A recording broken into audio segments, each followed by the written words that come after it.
தமிழ் திரையுலகில் தற்போது முன்னணி நடிகராக வலம் வரும் சிவகார்த்திகேயனின் வளர்ச்சிக்கு பெரிதும் காரணமானது விஜய் தொலைக்காட்சி. அவர் விஜய் டிவியில் மிமிக்ரி கலைஞராக அறிமுகமாகி பின்னர் தொகுப்பாளராக மாறினார். விஜய் டிவியின் வாயிலாகவே அவர் திரைப்பட உலகில் அடியெடுத்து வைத்தார். தனுஷின் 3 படத்தில் நடித்ததை தொடர்ந்து சிவகார்த்திகேயன் தொடர்ச்சியாக வெற்றி படங்களில் நடித்தார். சின்ன திரையிலிருந்து வந்தவர் என்றாலும் அவர் மீது திரையுலகமும் ரசிகர்களும் நம்பிக்கை வைத்தனர். பல ஊடகங்கள் அவரை விஜய் டிவியின் பிராண்ட் என சொல்வது வழக்கம். ஒரு சில மாதங்களுக்கு முன்பு வரை விஜய் டிவியுடன் அவருக்கு நல்ல உறவு இருந்தது. அவர் படங்களுக்கான ப்ரமோஷன்களுக்காக அங்கு சென்று பேட்டிகளும் அளித்து வந்தார். ஆனால் தற்போது அவரை அதே சேனல் புறக்கணிக்கிறது போல் ஒரு சூழ்நிலை உருவாகியுள்ளது.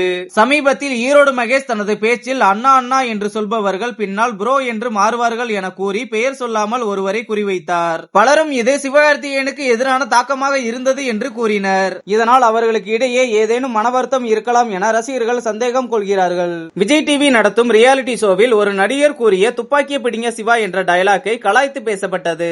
இதுவும் பர்சனல் அட்டாக் போலவே இருந்தது.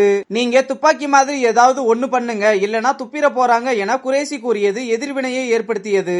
முன்பு பக்கம் பக்கமாக சிவகார்த்திகேயனை பற்றி செய்திகளை வெளியிடும் விஜய் டிவி தற்போது அவரை பற்றி பேசுவதே இல்லை. இதனால் இருவருக்கும் ஏதேனும் மனக்கசப்பு உருவானதா என்ற சந்தேகம் எழுந்துள்ளது. இது ரசிகர்களிடையே பரபரப்பையும் கேள்விகளையும் ஏற்படுத்தியுள்ளது.